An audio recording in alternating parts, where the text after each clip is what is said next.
ඒ මල්වල ලස්සන බලන මම දන්නවා ඒ මල් කවදාරි පර වෙන බව. ඉතින් මං ආසම මල මං අහන්නේ ඔයාටත් පර වෙන්න ඕනේද? දැතින් අල්ලන් මේ සංසාර නින්නේ පුරලම් වී ඉන්නම් හැමදාමත්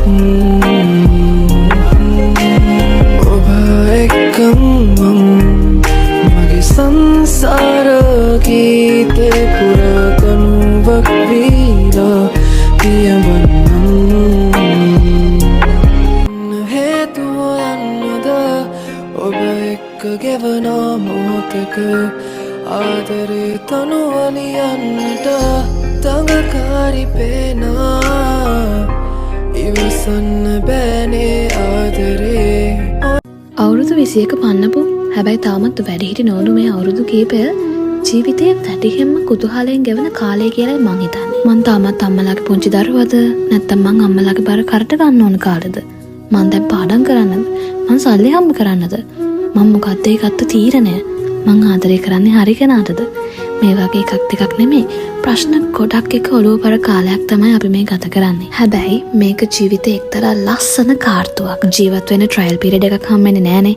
ඒ නිසා හරියන්න හරි වර්ධින්න හරි ඔයාගේ හිතට හොඳයි කියලා හිතන තීරණයක් ගන්න.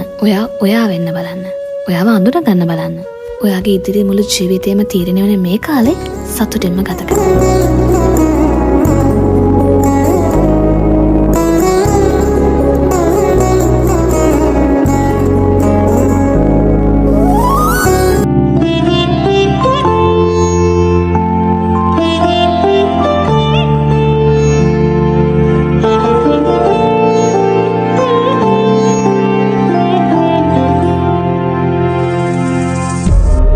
මේ හැමදේම හරි සරලයි.